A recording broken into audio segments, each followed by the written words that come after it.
Really excited to have Jayna Hefford here at the Confessions of Leader podcast. She is amazing, as she was in the Olympics. Not one, not twice, not three, 5 times. She won 4 medals with her team, gold medal, 1 silver. She has been inducted in 2018 to the Hockey Hall of Fame. She has now launched the PWHL in 2023 and now is expanding to 2 other teams, which makes a total of 8 teams in the PWHL. She is an inspiration for all of us. So whether you like hockey or not, games, sports or not, if you love leadership like you must, if you're here, you will want to have a listen. She is fantastic. Enjoy. So, Jayna, as I was looking at your career, and it's a bit daunting what you've accomplished, to be quite honest, and I was thinking of what would be the 3 dates, if you had to write them here, what would be the 3 dates that really stand out for you in your career? Well, there's so many elements, obviously playing career, my working career, and then just, moments in my life. Yeah. So, I don't know if we bucket those, but, first and foremost, obviously, is my family and, the birth of my kids and that. When I think about my playing career, I played in 5 Olympic Games. It's really hard to differentiate one from another because they're all sort of their own unique experience and an experience that you learn from through wins and in failure or falling short. And but I think big moments, our first Olympic gold medal in 2002.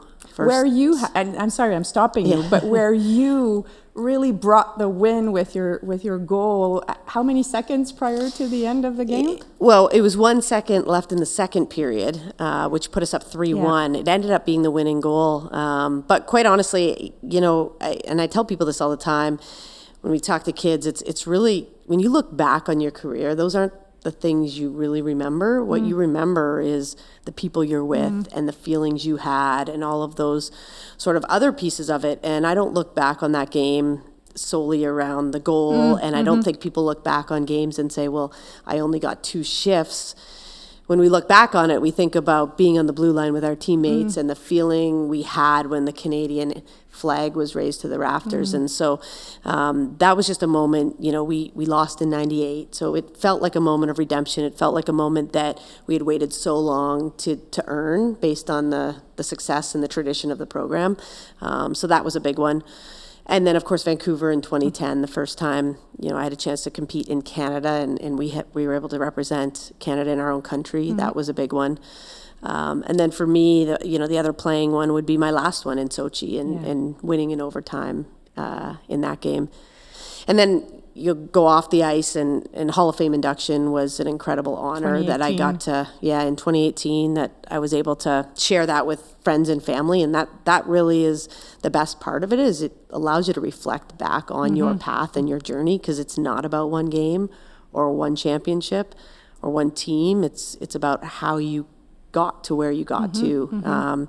So that was incredibly special. And then I think the launch of the PWHL, to be able to be a part of something so much bigger than me, huge. It's huge. And to be able to, help leave a legacy for our sport that is going to, make it so much better for generations to come, is something I'm really proud of.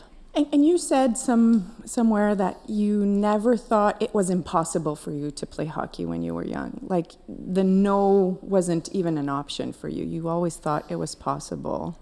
What do you think you're doing with the PWHL for young kids that are thinking about hockey or any kind of sports? For I mean, growing up, I was young when I realized I would never play in the NHL because I was a girl. But I was surrounded by people, and predominantly my family and my parents, who could see how much I loved playing. And they always just encouraged me to play and to chase that dream, even though there was nothing there to look at to say that's what you could do. But they could see that I loved it. So now what this league does is, it's a see it to be it. It's Billie Jean King. It's that young girls now can dream to play in this league, and not only play in this league, but coach in this league, to be general managers, to be in the media, to be officials. The opportunities around this league are incredible. And then even beyond that, the societal impact that this league has in terms of elevating women and strong, powerful, athletic women and young boys that are growing up seeing this and learning to respect this in the same way they respect men's professional sport. When was it the moment that you transferred from being an athlete to being a leader? And not to say that as an athlete you're not a leader, but an executive leader. I don't know if it's black and white. When I retired, from playing, I still felt a little bit like I was a player. You know, friends and teammates that, you know, were still playing. And when I got back involved with CWHL, I always just felt like I could hopefully make it better for them and try to, you know, increase their brands and their visibility. And that's what I felt like people needed to do. And obviously time goes by fast, and all of a sudden, you know, you're retired from the ice for 4, 5, 6 years, and you feel like you're much older than the players. But even now in the league, there's players that I played with. And I think it's been a process, and sometimes I still feel like a player, and I still feel like I do have way less experience in the business world as some of my colleagues. But I also think that, you know, my perspective is different, and it's valuable in a different way. And so I want to continue to learn from all those people that have, you know, have all this incredible business experience, and I'm still learning every day from them, and then still feel like I have that connection to the athlete, which I think is also critically important as we continue to build and grow the league. What would you say are the 3 qualities that you're bringing from the ice to the off ice? Well, I guess I don't want to say that the obvious, right? Like the team sport, like the dedication, the commitment, all of that. That's the work ethic. That's the obvious stuff. I think through hockey and through my leadership qualities as a hockey player, one is authenticity. I just believe that people read really quickly when you're not real and you're trying to be something you're not. And, I'm typically sort of more quiet by nature. I was a lead by example type player. I don't need to be the loudest person in the room. And I don't want to try to be something I'm not. So I think being authentic to who you are as a leader, and I think that leadership comes in all forms. I think that's something that I bring. I think the collaboration that you learn through teamwork. I feel like I have this amazing team around me. I know I have this amazing team around me. I trust them. I trust them to do whatever's needed to be done, and I'm there to support. And it's not about glory or recognition. It's just about getting the job done. And so that idea of being, playing your role within the team, whatever that is, I think I bring that. And then I think just the passion and the values. Even in some of the more difficult times of getting the league off the ground and the leagues that failed, I remember someone saying to me, as long as you can sleep well at night, knowing you're doing the right thing. And that's what I've always felt, is I've sort of led with my passion and what I believed to be true and what I believed was possible. And at that point, regardless of the outcome, you can kind of feel comfortable with the efforts you're putting in. That's what you call your passion-centered versus not having any expectations. Is that what it is? I think so. Yeah, I think so. I from the time I started playing hockey when I was 6, it was because I just loved it. And again, at some point, not long after that, I realized that girls don't play in the NHL. But it didn't change how much I loved the game, what I wanted to do, and my desire to continue to get better at it. You loved playing hockey so much that when you were offered a coaching gig, you kind of continued to play, no? Yeah, I did have a couple interesting opportunities while I was still playing, but I wasn't ready to be done. Even in the latter part of my career, in Canada as an amateur athlete, once you get to be the age of 30, everyone starts asking you when you're going to retire and what you're going to do old. next. You're old, yeah. And I'd love to be 30 years old. I know. And so it really, I was sort of year by year, I felt like at that time where I was like, I don't know, I'm just going to play and as long as I can, and as long as I can contribute, as long as I can help, and as long as I could continue to get better. I didn't want to be someone that was just going to make the team because I could and just sort of ride it out. And so I started doing more individual training in the last 4 or 5 years of my career. And I could see the results of that. And it was important to me that, again, I was contributing to the success of the team. And so I think that's part of it too, is just always wanting to be better, improve. Yeah. And that goes hand in hand with your your value of humility. You say a leader needs to be humble, meaning I can grow and I can learn.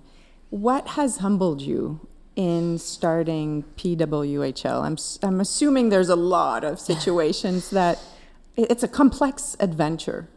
Yeah, it's, we started out with the Players Association, where we started with nothing but the best players in the world. There was no money, there was no equipment, there was no ice time, and just trying to find a solution to have the players play and hopefully move this whole thing forward. And then getting to the point where we were actually building a business plan, which was something that, I didn't expect I was going to be doing, but, learning those aspects I'd never done that before. But again, having to jump 2 feet in and learn and learn from people and get the right people in the room. And then when the league launches and, you have an ownership group like Billie Jean King and Alana Kloss and Stan Kasten and obviously Mark and Kimber Walter and Royce Cohen and these folks that have been successful at every league of professional sports. Mark Walter is probably the most successful sport owner in the world. And now it's like, what an opportunity to work with these people, to learn from these people. And so that has certainly humbled me, just to hear their stories, to learn the way they think. To think differently about things. And what have you learned from being around them? Because that's the beauty of it. It's just being around them, you learn so much, and yet alone launching a league with them. Yeah, I mean, I could probably go through all of them, and I think about, Billie Jean King, and, she is just driven by, not willing to give in, not willing to accept the crumbs, as she would say. I remember, one of my favorite things she said to me is, when you read history, it's fast, and when you live it, it's slow. And that was a reminder for me in those tough moments that, when you get through the tough moments and the good times happen, nobody will remember how hard it was. But that struggle is real and it's important and it's, it's valuable. And this reminds me of the 1998 loss. Somebody told you, this is the big picture moment. Don't think about the loss now. This will be more important for the sport for women if the United States win. So it's similar to what you similar to that, yeah. And that was also fuel for us for the next 3 years to try to get back there and try to win. And but yeah, I think in the case of what Billie Jean said, I needed to hear that when we were in the really dark moments of whether this was going to happen or not, whether it was going to work or was it all going to fall apart. In years from now, someone's going to read about how the league was formed, and it's going to seem like it was an easy thing. And so that was great. Alana Kloss is someone that I respect so much, and she always talks about relationships and how important relationships are in life, and they're everything. So that's a good reminder. Stan Kasten, when we launched, he was really the one that instilled in us the philosophy of think differently. Don't just do what everyone else has done. Don't be afraid to make mistakes. We're going to make a lot of them, but don't be afraid to make them. Make sure they're not ones you can't walk back from, but it's okay, right? And so that led to us, being more innovative and trying some new things within the sport. Such as, I know you've got your jail. Yeah, so we have the jailbreak rule, which we looked at as a way to engage fans more, make the game more fun, which, is when you score a shorthanded goal, you actually get your player out of the box. So it increases the momentum that happens in a building when a shorthanded goal is scored. In season 2, we implemented the no escape rule, and that was really more data related. How do we make our power play percentage increase, because we felt like it was low. So that was when you take a penalty, the 4 players on the ice have to stay on the ice. So you may have positional players that are not what you want or not your best penalty killers. And so that goes back to the culture of, like, how do we think about this differently? We don't want to change the game in a way that, all of us who love hockey want it to be changed, but we do want to make it more fun and more engaging. And we have that ability as a single entity league and under the culture we have to think about the game differently, to do things like that. So, those are some of the things, but I get to learn every day. I work with Amy Shearer, who's been in professional sports for 40 years. And, I learn from her all the time. And so I think that's key, is just trying to be a sponge everywhere you are. And sometimes when, even the moments where you think you're not going to learn something, you probably do. So tell us the secret. You were 6 teams. You're now 8. Vancouver, Seattle were just added. Crazy stuff. Like, you just launched and you're expanding. How many teams are we going to see in the future? In the future. Well, I think, we've said we want to get to 12. Yeah. When that happens, I don't have a timeline in front of me, but we're aggressive in terms of this growth, and we've had such success early. We have a lot of work to do to keep the success going and the momentum going, but if Seattle and Vancouver in weekend one have been any indication, it's been really successful. And so we need to continue to grow the game and increase visibility and find ways for people to enjoy the game, whether that's in venue, on television, on streaming services. We believe so strongly in the game, how entertaining it is, how amazing the athletes are, and it's just They're about really reaching good. more people. Really, really good. Amazing. It's really good hockey. It's a really cool, I was going to say show, but it's a show, it's a sport. Like it's all that you would expect from that night. So what would you want to tell our listeners, viewers? What's the kind of the message you want to leave them with in terms of leadership and for the league? Like if you could ask them to do something for the league, what would it be? Well, I think for the league, if you haven't been to a game, go to a game. Yeah. If you haven't followed our athletes, learn about an athlete, because they all have these incredible stories. I think in women's sports in general, there's so much you can do. It's, buy merch. I always tell people it's the easiest way to show someone you don't know what you stand for. Because if you're wearing a professional women's sports logo on a t-shirt or a sweatshirt, that says, you believe in equity. You. Yeah. It says you like sports. It says you like going out and having a good time. I think just buy the merch, watch on TV. If you're in a bar, ask to put on the women's hockey game instead of the NHL. There's little things you can do. And I think it's hard when they see us, they'll come back. But sometimes you just got to get them hooked for the first time. Yeah. So I said, what are the messages you want to leave the audience with from a leadership perspective? But before you answer that question, I'm curious, where do you feel there's still inequities? Like I'm thinking salary, I'm thinking, what else? What else do you want to kind of bridge the gap? Well, I think, media coverage, there's a big gap. As you said, salaries. But at the same time, I think we always have to preface it with, we're a business. And it has to make good business sense. It's not a charity. It's not a handout. We need to continue to grow the business. And have fans. Can support. Yeah. Yep. So we continue to bring more fans into the building. We have upsized our arenas in some markets because we're getting the fans coming out. We need more people watching on television. We need better broadcast times. All of those things, but they're things that we also need to work for. It's not, we're not asking for a handout. So, but those are areas and gaps that certainly need to close. And when those close, then, hopefully there's increases in salaries for players and there's better resources provided to the players. And I think the business and the player, benefits have to grow together. They go hand in hand, for sure. So what are the three leadership message that you want to leave the audience with? And I'd say be vulnerable, because your journey is a really interesting one where I'm assuming you didn't expect to be in the position that you are.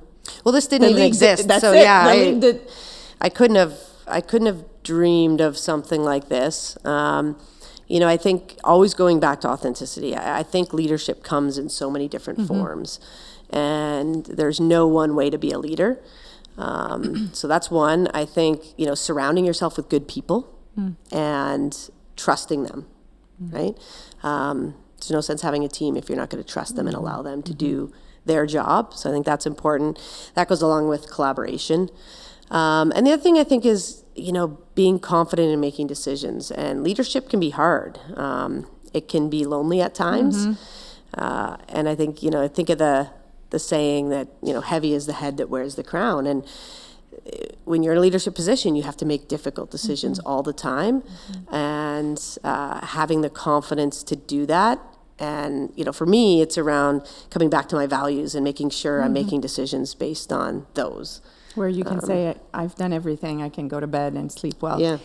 Talk to us about one example where you had to make a really difficult decision. You don't have to share maybe that decision, but what was the process, like going back to your values? But who did you talk to? How did you go about doing that?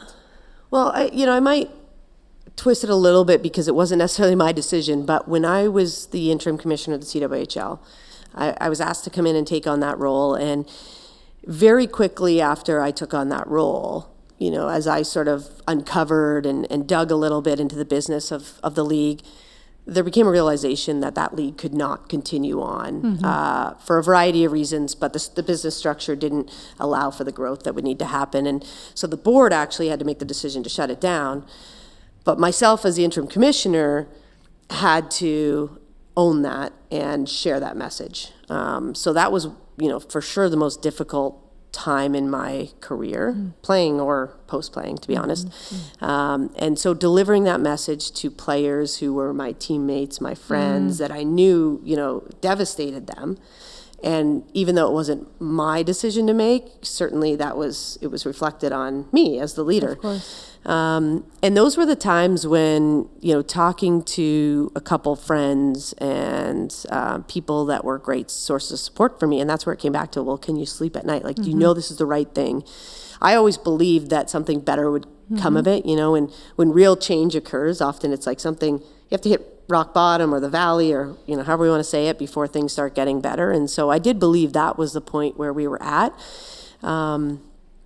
But yeah, having to deliver that message and then having people around me that could say, you know, it's the right thing and it's hard, but it's the right thing. And then being able to come out of that and get to a point where we are now, which, you know, it doesn't take away how hard that time was, but it certainly helps validate that the reasons it happened were right. And the work that was done. I think your example will speak volume to our listeners, because most of them are leaders, they lead teams, they're in organizations. They too have to communicate, engage people in a decision they haven't made necessarily, that they buy in, but maybe not completely. So how do you yourself buy into it and see the silver lining of that decision, and how do you engage people? And I think your example was really a really powerful one to go back to your values, where sometimes I think we get lost in leaders because we think the external expectation is so high, so external, that we forget to go back to our inner self. Yeah. But it starts there. Where else can you go? It does. And, you know, everyone's just, you know, generally doing the best they can, right? Nobody wakes up in a morning and say, hey, I want to, you know. And in the world we live in now, it's very easy to get sucked in by the negative, right? And the, you know, whether that's social media or otherwise, but understanding that that's also not real. So, you know, that was an important thing at that time for me too, that, you know, people will say all kinds of horrible things that they have no context to. And so, you know, trying to stay true to who you are and know who, you know, is telling you the real story and the truth is really important. As Mel Robbins says, let them be in a way. Let them do whatever, but don't get affected by it, is what you're saying. Easier said than done, but yes. For sure, for sure. Talk to us about your family. I have a picture of them. I know your little one was just too young, but she's so cute. Yeah, oh my partner and I have 3 kids, and so my oldest daughter is 12. My middle one, my son, is 10, and my youngest is now 8. This picture was probably, I guess, maybe 6 years ago. She looks like about 2 there. But yeah, they're great. I mean, they're living their own lives now. They're, you know, at the age where they're doing their own things, soccer and baseball and hockey, and they have school. And my 12-year-old is now, you know, at that age where friends are really important. And so they're great. They keep me on my toes. Is she in high school? Next year. Grade 7, middle school. But yeah, they're all great. I'm, you know, obviously so proud of them, and they have a love for life. That was a great thing, though, in your career, that you were able at some point to really take time to play fully the role of a mom. And I understand that was important, important for you. But you had that kind of luck in the circumstances of... Yeah, right after I retired from playing, I had, you know, the first year second year with Isla, where I was home, I wasn't working. And then I gave birth to my son, and so then was home with him and Isla, and then gave birth to the third one. And she was about, I think, 18 months when I started with the PWHL. So I'm really lucky. I loved that time. Is, probably the hardest thing I've ever done, actually, is, be home with little kids and babies, of course, but I wouldn't trade it for anything. It's no party. It's no party, but it's so amazing. And thing. being a mom is just definitely the best thing I've ever done. And when I asked you what are the 3 most important things, you said family first, for sure. Yeah, that doesn't even, that's the obvious, I think. It doesn't even compare to what you've experienced. What being a mom has helped you being a better leader? I think probably, a lot of being a leader is people management and understanding that everyone's different. Everyone's motivated by different things. So, I have 3 kids at home that are very different. They get motivated by different things. They respond to different things differently. Maybe I have to, parent them, discipline them, whatever it is, differently. You have to adapt. But fairly. Yeah.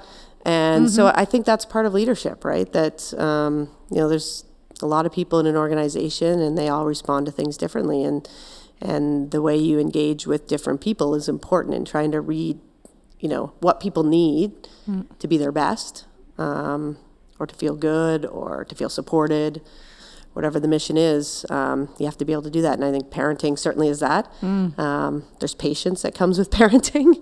I always think I've been a pretty patient person, but I think that's something you definitely learn with kids. And then time management, scheduling. Which already you were obviously extremely good with the practices and whatnot, but now it's it's managing everyone else's schedules and how they fit into yours. And whenever I kind of feel that guiltiness, the mom guilt of being away or traveling, because they're good at making me feel that, I always think back to how important it is. What I want them to learn from me is that I do something I love and that I work really hard at what I do. And so I think those 2 messages, for moms out there that feel bad about being away or working too much, I always kind of go back to the example I'm trying to set for my kids. And that makes me feel better. That's right. Which reminds them that they themselves can do it. Yeah.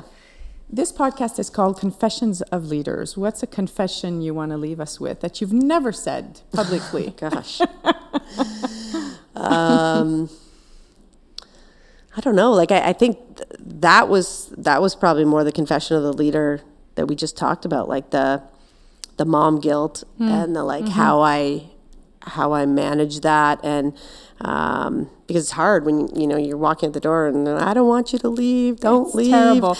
And I often say that as mothers, we live at the address of guilt. That's our address. Yeah. And so we have to kind of get out of that address to not feel that guilt all the time, because it's not productive. No. Neither for your kids, neither for you. Or And it's a wonderful thing that they don't want you to leave. And they feel that, attachment and that love, of course. And but I think also, again, understanding the example we set for our kids is important too.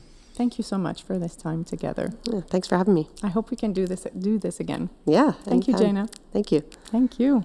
With Jayna, we talked about family, we talked about authenticity, we talked obviously about the Olympics and her medals, 5 medals, 4 gold and 1 silver. How amazing is that? We talked about her induction, of course, but of all the things we talked about, really what stands out for me is passion over expectation. If you follow your heart, everything else will follow.